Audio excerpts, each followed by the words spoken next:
Quoi de neuf YouTube, j'espère que vous allez bien, en tout cas moi ça va super, je suis très heureux de vous retrouver dans cette nouvelle vidéo. Et aujourd'hui, comme vous avez sûrement vu dans le titre, on va parler de drones. Donc pour ceux qui me suivent sur Instagram et depuis quelques temps sur YouTube, vous le savez déjà, j'ai passé il y a peu de temps la formation pour devenir télépilote de drone. Et j'avais fait un petit sondage sur Instagram pour savoir si ça vous intéressait d'avoir une vidéo dédiée un petit peu à la réglementation du drone, à cette fameuse formation de télépilote et tout ce qui va autour. Et vous aviez été plusieurs à répondre que oui, il n'y avait même pas eu de réponse négative pour ce sondage, donc du coup j'ai décidé aujourd'hui de vous faire cette petite vidéo donc sur le drone. Donc restez bien jusqu'à la fin, il y aura pas mal d'infos dans cette vidéo, je vais essayer de vous faire un concentré assez rapide et assez simple à comprendre en même temps, mais restez bien jusqu'à la fin si vous voulez bien sûr toutes les infos comme d'habitude. Donc déjà on va voir pourquoi je suis devenu télépilote de drone. On va parler en même temps un petit peu de la réglementation, la différence entre particulier et professionnel, et vous allez vite comprendre pourquoi j'ai passé la formation pour être télépilote professionnel. Et on fera un petit point aussi sur la formation en elle-même de manière générale, ce que j'en ai pensé, les démarches de manière générale. Si ça vous intéresse après par la suite peut-être vous de passer aussi cette formation, vous aurez comme ça toutes les infos nécessaires. Donc déjà dans un premier temps, pourquoi je suis devenu télépilote de drone? Bon, maintenant il n'y a plus de secret, vous le savez, j'ai ma propre société de production vidéo, on fait aussi de la photo et jusqu'à là on essaye de faire aussi des plans au drone. Mais la réglementation est assez stricte et sévère par rapport à ça, et en tant que particulier on est très limité. Donc dans le souhait d'aller plus loin avec ma société de production vidéo, j'ai décidé de passer la formation de télépilote de drone, histoire d'avoir un peu plus de liberté entre guillemets, on verra ça par la suite, et de pouvoir piloter mon drone un petit peu plus librement que ce que j'avais le droit en tant que particulier du coup. Parce que j'ai beau être professionnel, mais sans cette formation, en termes de télépilotage, on n'est pas considéré comme professionnel. Voilà, pour faire un peu la part des choses. Donc on va voir un petit peu la réglementation. Donc à mon sens, il y a 3 cas de figure. Enfin, à mon sens. C'est la réalité et c'est comme ça que je l'interprète, donc je vous la transmets comme moi je l'ai interprété. En tant que particulier, il va y avoir 2 types de situations, et après, il y a la situation, ce qu'on appelle l'activité particulière, où là on est professionnel, et où il vous faut cette fameuse formation. Donc en termes de particulier, en gros, les 2 cas de figure, c'est quoi? C'est si votre drone fait moins de 800 grammes, et si votre drone fait plus de 800 grammes. La seule différence entre les deux, c'est que si votre drone fait plus de 800 grammes, vous devrez passer une formation qui est gratuite sur le site de la DGAC, donc la Direction Générale de l'Aviation Civile, et qui vous permettra donc ensuite de télépiloter un drone de plus de 800 grammes. Mais en gros, en tant que particulier, dans les 2 cas, il y a vraiment que cette grosse différence, c'est le poids, le grammage de votre drone. Hormis ça, donc, en tant que particulier, vous devez toujours voler à vue.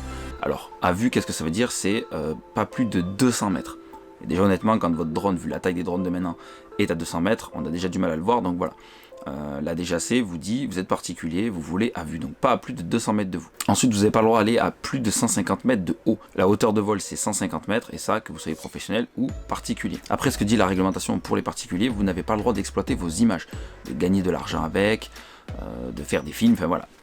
Les images que vous allez faire avec votre drone sont purement pour vous. Après ensuite, en termes de vol justement, vous allez être limité à des zones précises. Alors pour ça, vous allez sur le site de Géoportail, et sur le site de Géoportail, vous sélectionnez les cartes de vol de loisirs.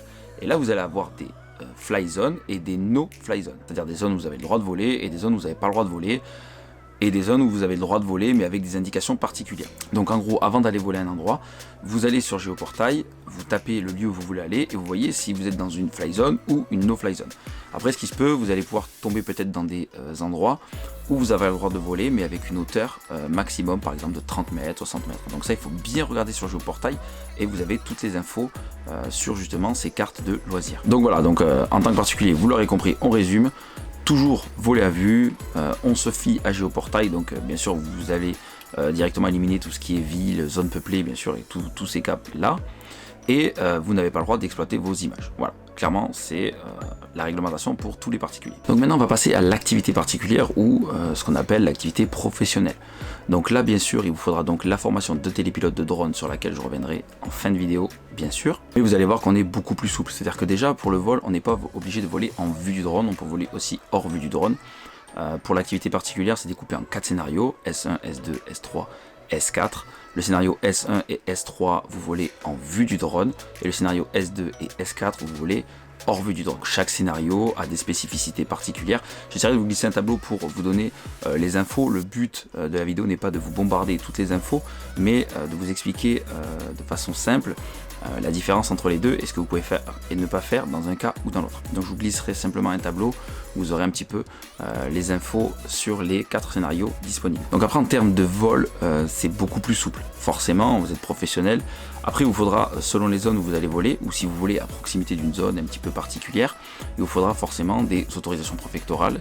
Et si c'est une zone qui est gérée par un gestionnaire, donc un aéroport, un héliport, des choses comme ça, il vous faudra aussi bien sûr, en fonction de la distance à laquelle vous vous trouvez de cette zone, l'autorisation du gestionnaire de la zone.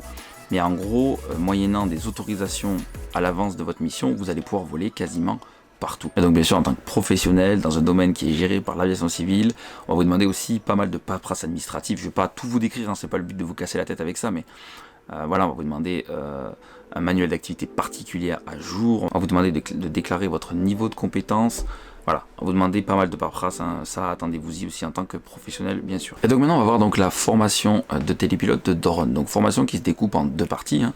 Une partie théorie, où là on va voir la navigation, la météorologie, les instruments des avions, comment fonctionne un aérodrome, un aéroport. Voilà, on va voir pas mal de choses très très intéressantes, il y a pas mal d'infos mais c'était très intéressant.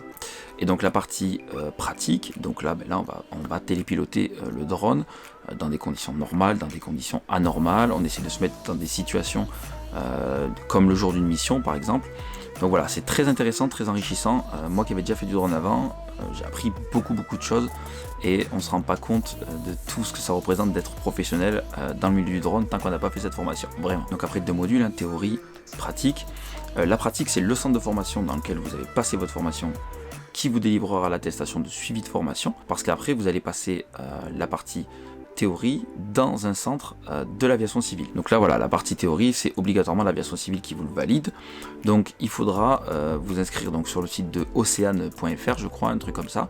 Vous allez payer 30 € de frais d'inscription et vous irez passer donc votre examen directement dans un pôle formation de l'aviation civile. Donc au passage, j'en profite pour vous dire que si jamais vous faites cette formation, je conseille fortement pour réviser après la partie théorie, parce que moi j'en ai eu bien le besoin malgré la formation, de vous inscrire sur Drone Exam. Drone Exam, c'est un site qui vous coûte 60 € d'inscription en une seule fois, mais par contre vous avez tous les sujets qui vous seront demandés le jour de l'examen présents sur ce site.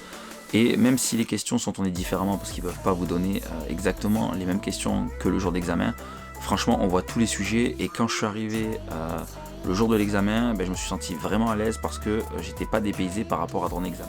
Donc vraiment c'est un conseil que je peux vous donner, c'est malgré le fait que ça coûte encore 60 € de plus, inscrivez-vous sur Drone Exam pour réviser votre partie théorique. Après en termes de prix, moi j'ai payé dans les 1800 €, je sais que ça peut aller jusqu'à plus de 3000, donc renseignez-vous bien avant de vous inscrire dans un centre, mais voilà, il y a un peu de tous les prix sur ce type de formation. C'est une formation qui, selon le centre, si le centre est agréé, vous pouvez la faire financer par Pôle emploi. Elle est compatible avec le CPF si vous en avez, et si le centre est agréé CPF bien sûr. Mais voilà, donc formation qui est accessible à tous, et si vous avez vraiment le souhait d'aller plus loin avec votre drone, ou peut-être d'en faire une activité et d'en vivre, la formation est obligatoire. Voilà, j'espère que cette vidéo a été assez complète, que j'ai répondu à toutes vos questions. En tout cas, j'ai essayé de penser à tout. Il y a beaucoup de choses à dire, donc voilà, j'ai essayé de faire un concentré pour pas que ça soit trop casse-tête et que la vidéo dure pas 45 minutes. Mais malgré tout, j'espère avoir répondu bien sûr à toutes vos questions.